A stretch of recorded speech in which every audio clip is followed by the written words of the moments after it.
Hi, this card is a motivational card that I made. It features a dandelion in 3 shades of blue with a little bit of gold trim on the card. It takes just a few materials. I've done a similar card for St. Patrick's Day and it features greens instead of blues. I'm going to make this particular card in pink now.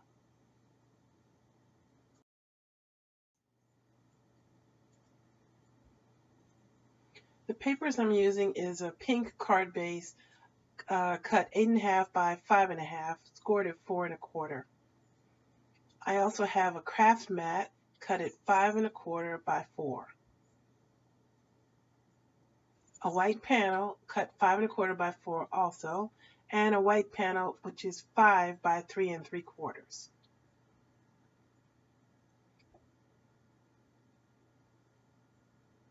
The inks I'm using are the dewdrop inks. This technique I learned on a channel called Meme Made It Crafts. Her YouTube is very informational and I suggest you check it out. I'm just going to be using the 3 pinks and the gray.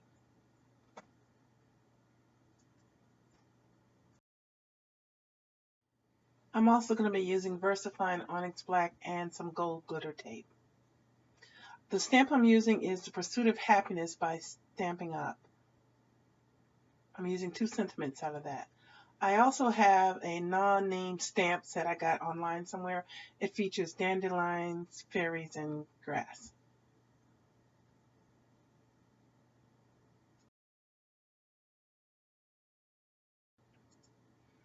The first thing to do is the outside panel.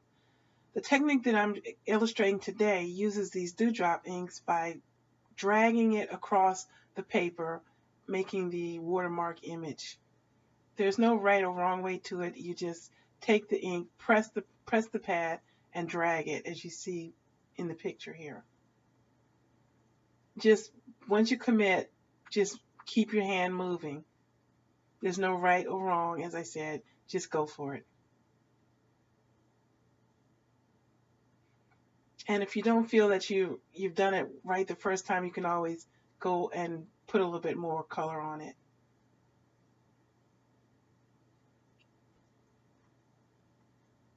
So I do the first pink and then the second pink, and then I do the gray.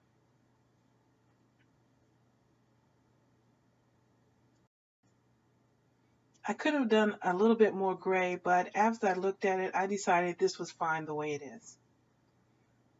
It's up to you, personal preference. So I have my stamps already put in place on the Misty tool, and I just need to check placement before I ink it up to make sure that I've got them where I want them to be. But it seems like one of them is a little bit off, so it's a good thing I checked. So I moved the top dandelion frond, or whatever they're called, back into the outline of the panel. And now that I'm happy with it, I'm just going to ink it up with Versafine. The thing about the Misty tool, if I don't get a good impression with the first press, because the paper will still be in the same spot, I can give it a second press. Had I used a magnet, that paper would not have come up, but I didn't use a magnet in this point. It's looking good so far.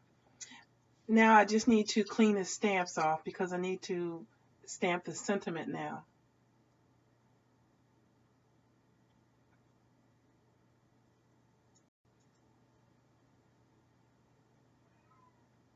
I'm temporarily transferring the stamps that I use to an empty block. I'll put them away later and give them a good cleaning. And now, because the next stamp is a red rubber, I'm going to have to, and it's thicker, I'm going to have to remove the mat from the Misty tool to make more room for the pressure that's needed for the pressing. The mat is only used with the thinner photopolymers.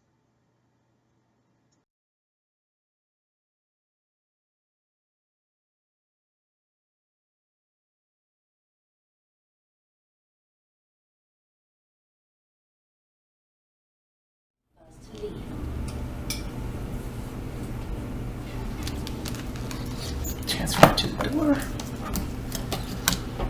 Sanctuary! What we're asking for You know I can leave in any sound that I want. Venue back in the 1970s. You've got 3.5 hours.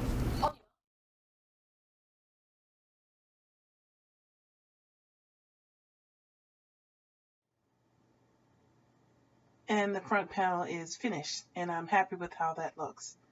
Now I just need to clean up the stamp and prepare to do the inside stamping.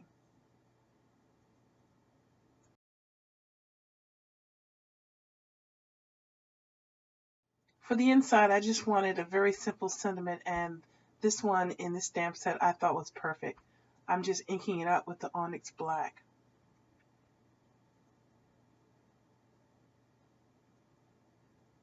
And you do the same, transfer the stamp to the door, line it up, ink it, and press it for all the stamping in the MISTI tool.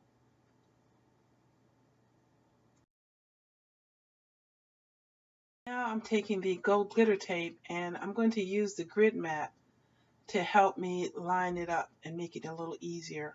Just straighten it out on the grid mat and follow the lines and go from one side of the card panel to the other. Once you have it straight, then you just trim it off where you need it, fold the ends back behind the panel, and it's ready to go. Now to assemble the card. It's very easy and very quick. I'm using my ATG gun, and I'm going to tape the front panel to the craft cardstock. You have to be careful when you run the ATG gun or any tape runner over the ends of ribbon so that you don't accidentally pull them up.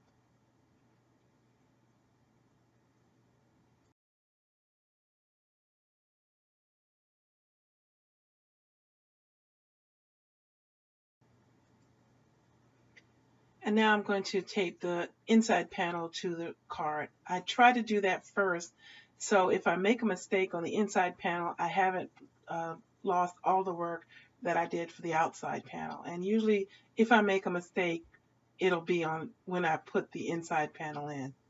So I learned from experience with this.